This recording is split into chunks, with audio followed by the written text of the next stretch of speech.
नमो भगवते वासुदेवाय। ओम नमो भगवते वासुदेवाय।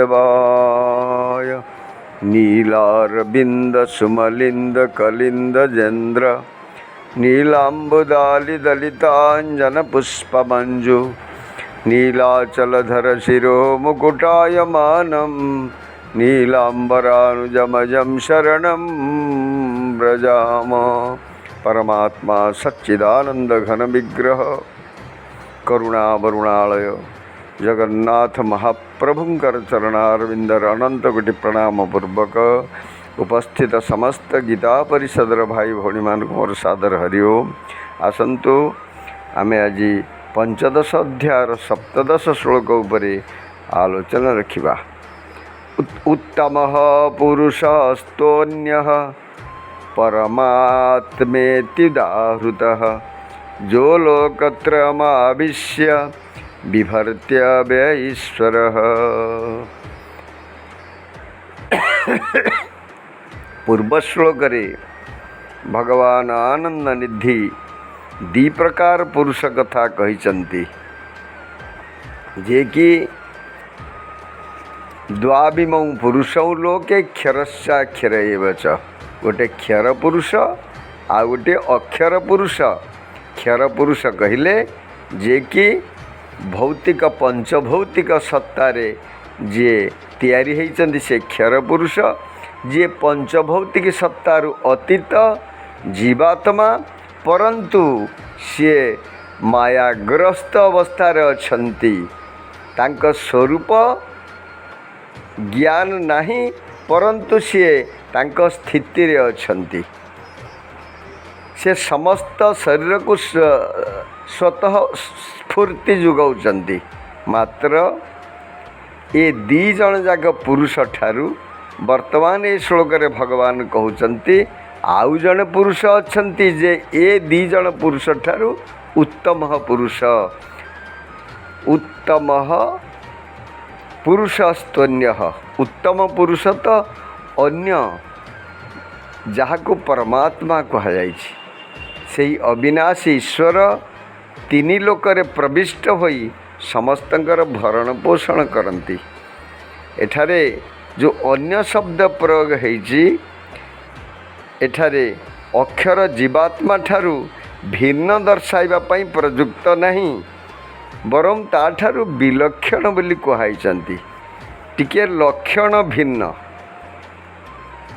सी तो अविनाशी जीवात्मा तो अविनाशी परमात्मा तो अविनाशी किंतु जिमिति गोटे घड़ा भितरे जो आकाश थाए आउ महाकाश भितरे जो पार्थक्य एभली सामान्य पार्थक्य पुरुषोत्तम आउ अक्षर भितरे देखा जाई थाए। से उत्तम पुरुष को परमात्मा कहा जाए। संपूर्ण निर्गुणवाचक शब्द ये। यार अर्थ परम श्रेष्ठ आत्मा जे समस्त जीवंकर आत्मा अर्थात समस्त जीव जाठारु समस्त शक्ति पाउचंदी अर्थात से जीव से परमात्माकर सत्ता परंतु सी मायाग्रस्त ये माया मुक्त। यही श्लोक रे परमात्मा और ईश्वर उभय शब्द व्यवहृत होइछि। यार तात्पर्य हला एक पुरुषोत्तम निर्गुण ओ निर्गुण भाव ही परिपूर्ण अछंती। जो लोकत्रयमाविश्य बिभर्त्य ईश्वर तीन लोक को जे भरण पोषण करुचंती प्रवेश करी। ये तीन लोक भितर जे प्रवेश करी सृष्टि के भगवान तैयारी कले ता भितर प्रवेश कले तार भरण पोषण व्यवस्था मध्य करुचंती। एते भरण पोषण व्यवस्था कले मध्य तांको कष्ट हो नहीं आउ तांकर व्यय भी किछि हो नहीं। से अव्यय पुरुष बोली कहाइचंती। ताहले एभली भावरे पुरुषोत्तम जीवात्मा ठारू अक्षर ठारू भिन्नता परिदृष्ट होइथाय। पुरुषोत्तम को अन्य कहिबार उद्देश्य हला क्षर और अक्षर लौकिक होइथिबा स्थले पुरुषोत्तम दुईटी को विलक्षण आउ अलौकिक बोली कहुई। तेणु परमात्मा विचारर विषय नुहंती, से श्रद्धा विश्वासर विषय। परमात्मा का विद्यमानतार भक्त सन्थ महात्मा वेद शास्त्र ही प्रमाण। अन्यर स्पष्टीकरण भगवान परवर्ती श्लोक करिसंती। अर्थात अष्टादश श्लोक भगवान कहिवे जे पुरुषोत्तम कौन तार स्पष्टीकरण देवा जीवे। जय जगन्नाथ स्वामी। ओम नमो भगवते वासुदेवाय। ओम नमो भगवते वासुदेवाय। आसन्तु पंचदश अध्यायर अंतिम श्लोक 20 श्लोक उपरे आम आलोचना रखिबा। इति गुह्यतमं शास्त्रम् इदम् उक्तं मया नघ, एतद्बुद्ध्वा बुद्धिमान् स्यात् कृतकृत्यश्च भारत। भगवान आनंद निधि अर्जुन को कहउचंती, हे निष्पाप अर्जुन, यही प्रकार यही अत्यंत गोपनीय शास्त्र मो द्वारा कहगला। वर्तमान भगवान अत्यंत गोपनीय कथा अर्जुन को व्यक्त करिसंती। हे भरत वंशज अर्जुन, यह जानीगले मनुष्य संपूर्ण ज्ञानवान हो जाए आ प्राप्तव्य कृत्य हो जाए। आउ कौन सी जिनस पाइबा पाई तार आउ थरे इच्छा हुए नहीं। अर्थात से सर्वज्ञ हो जाए। भगवान अर्जुन को एठारे कहउचंती निष्पाप बोली वर्णना करिसंती।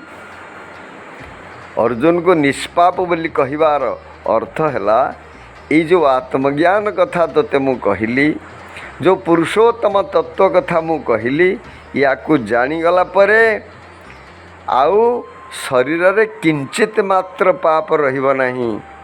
तेणु अर्जुन को कहउचंती ए तत्व को तू अनुभव करिगलु, तेणु तू संपूर्ण निष्पाप हो गलु। संपूर्ण मानव जगत को भगवान एक कथा उपदेश देइचंती, या को जीए जानी जीव से संपूर्ण भाव रे निष्पाप हो जीव। आउ पाप ता देहरे किछि रहिब नहीं, कारण सबु जगार से मते ही अनुभव करिवो, मो व्यतीत आउ किछि नहीं। ताहले पाप कोठी रहिबो? सबु जगार से तांको ही देखिबो। परम मंगलमय परम आनंदमय सत्ता को से अनुभव करिवो। अर्थात जड़ सत्ता सहित संपूर्णतार भिन्नता आरंभ हो जीव। अर्थात जड़ सत्ता सहित से संपूर्ण भाव में भिन्न हो जीव, अलगा हो जीव। जड़ सत्ता सहित जोड़ी हेले तो पाप पुण्य रहिबो। तेणु से चिदानंदमय देह तुम्हारी, चिदानंद सत्ता पुरुषोत्तम सत्ता सहित जड़ित हो जीव। तापरे भगवान कहउचंती संपूर्ण ज्ञानवान से ही जीव, आउ कौन सी ज्ञान जानिबा को तार बाकी रहिबो नहीं। या पूर्वर आम थर कहिथिलु जो जदि 100 गोधी चमड़ारे आमे गोटे निशाण तैयारी करूँ, बड़ काठ तैयारी करूँ, ताहले सेटा हब नहीं। गोटिए गाई चमड़ारे निशाण हुए। तेणु परमात्मा को जानीगला परे संपूर्ण तत्व तुमको जना जीव। किंतु परमात्मा को न जानी जदि भौतिक विज्ञानी किछि जाने, ताहले न्यूटन भलिया से कहिवो।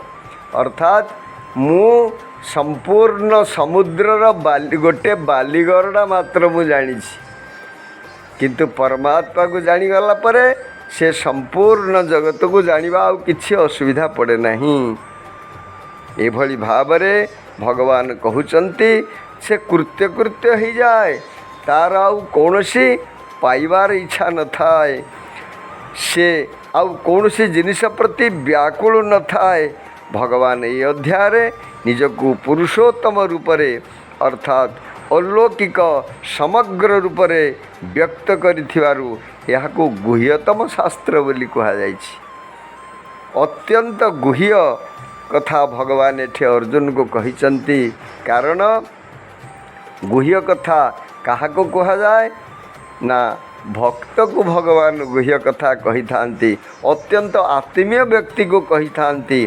तेणु जो माने गीता शास्त्र अध्ययन करती स्वाध्याय करती से भगवान कर अत्यंत प्रिय पात्र। तेणु तांको पाई भगवान संपूर्ण भाव हृदय कथा गुह्य कथा खोली देइचंती। जय जगन्नाथ स्वामी की जय। ओम नमो भगवते वासुदेवाय सच्चिदानंद रूपाय विश्वोत्पत्त्यादि हेतवे तापत्र विनाशाय श्रीकृष्णाय वयं नमः। परमात्मा सच्चिदानंद घन विग्रह श्रीकृष्ण भगवान कर चरणारविंदर अनंत कोटि प्रणाम पूर्वक उपस्थित समस्त गीता परिषदर भाई भौणी मान को मोर सादर हरिओम। आज आम पंचदश अध्यायर 19 श्लोक उपरे आलोचना रखिबा। जो मामेव वशं मूढ़ो जानाति पुरुषोत्तमं स सर्वविद् भजति मां सर्वभावेन भारत। भगवान एठारे संपूर्ण भावरे गीतार निर्यास तत्व को कहउचंती। हे भरत वंशज अर्जुन, एपरि भाव जो मोह रहित मनुष्य मते पुरुषोत्तम बोली जाने सही सर्वज्ञ सर्वभाव मते भजन करे। भगवान कर भजन करने पाई हेले सर्वप्रथमे जान बिनु न होई परतीति, बिनु परतीति होई नहीं प्रीति, प्रीति बिनु नहीं भक्ति दृढ़ाई, जिमि खगपति जल के चिकनाई। तो एभली भावरे पुरुषोत्तम शब्द को जे जानी जाए प्रथमे कहउचंती हे भरत वंशज अर्जुन। कहिबार तात्पर्य भरत वंशज बोली कहउचंती अर्थात भारत भा कहिले ज्ञान, जे ज्ञान रे रत जो भारत वर्ष एठी अर्जुन को एभली भाव रे संबोधन करिचंती। तमे भारत अर्थात भारत केवल ज्ञान रे ही एभली पूर्ण ज्ञान रे ही समस्ते निष्ठित रही थांती। तेणु अर्जुन को एठारे भारत बोली संबोधन करिचंती। केउ ज्ञान?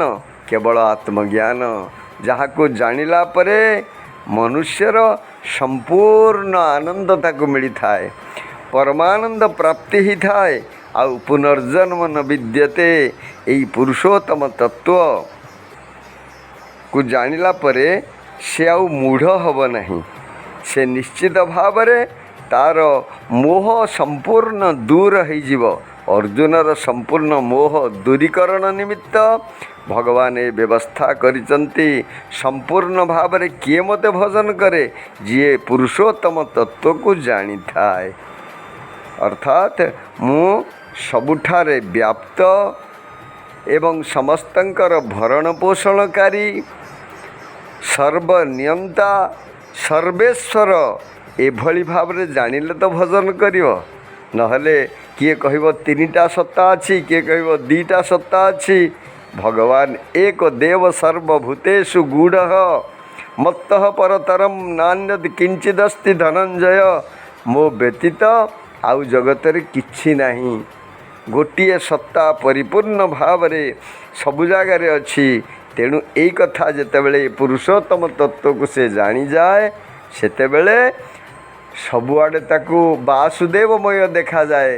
तेणु अति सुंदर भाव रे आनंद रे सीए उल्लासर सहित नित्य निरंतर भजन करने समर्थ हो जाए। जय जगन्नाथ स्वामी की जय।